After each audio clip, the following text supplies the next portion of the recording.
Let me guess. You're doing hundreds of crunches to lose the belly? Or you're doing those inner thigh squeezes at the gym because you hate that little gap. And you're wondering why, after weeks of suffering, you still look the same? Yeah, stop. You've been sold a complete lie. And today, I'm not going to just tell you that you're wrong.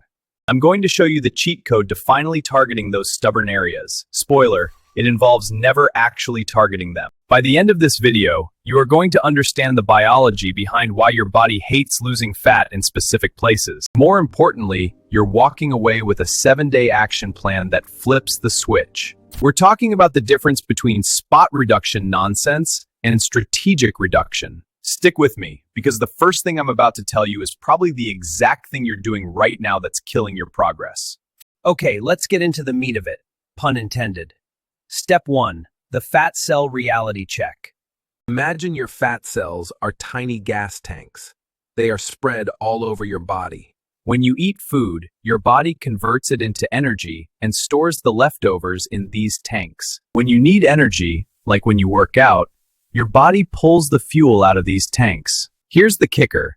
Your body is the boss. You don't get to pick which gas tank gets emptied first. If your body is genetically programmed to store fat in your belly first, it's going to be the last place it wants to pull it from. Doing a million crunches is just yelling at the boss.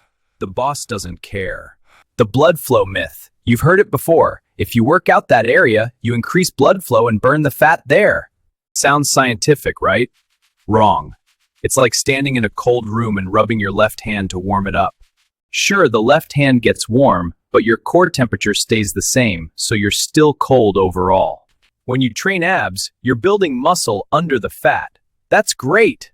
But if the fat is still on top, you're just building a really strong, impressive six-pack that's hidden under a layer of insulation. You're building a mansion, but the gate is locked. Step 3. So, if we can't pick where the fat comes off, how do we get rid of the belly or the love handles? We have to look at why your body is holding on to them. Stubborn fat is usually hormonal. For a lot of guys, belly fat is linked to cortisol, stress hormone, and insulin. For a lot of women, lower belly pooch or hip fat can be linked to estrogen. This is the step everyone skips. You can't out-crunch a hormone imbalance. You fix the hormones by fixing the environment. Step 4. The push away from the table method. If you want the fat to leave the high-security areas, you have to convince your body that it's safe to let go of that emergency fuel. You do that by creating a systemic calorie deficit, not a local one. You have to lower your overall body fat percentage. Think of it like a pool. You want the water level in the deep end to go down. You can't just scoop water from the deep end. You have to drain the entire pool. When the water level drops enough, the deep end finally starts to empty. Now, while you're draining the pool, let's make sure you aren't drilling holes in the bottom and filling it back up. Mistake N01.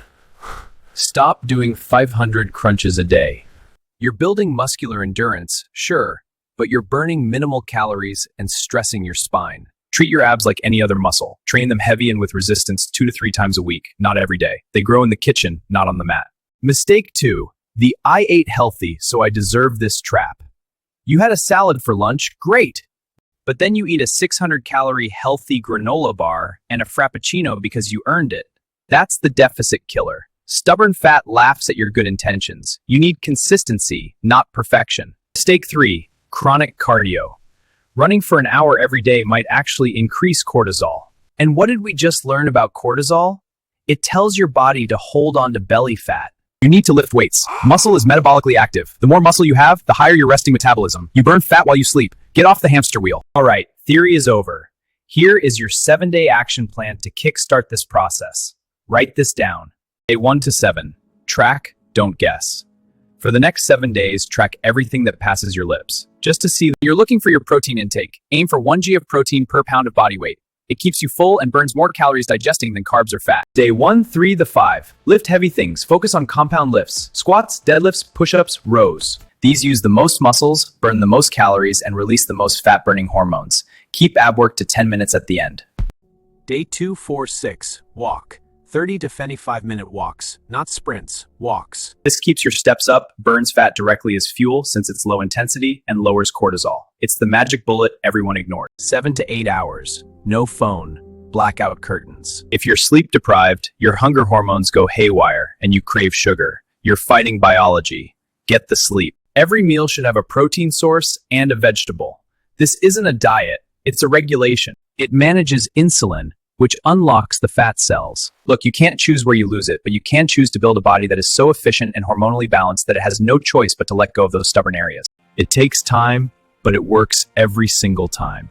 If you actually want to get lean and not just look like you work out with your clothes on, hit that subscribe button. If you found this video valuable, don't forget to subscribe, like, and share.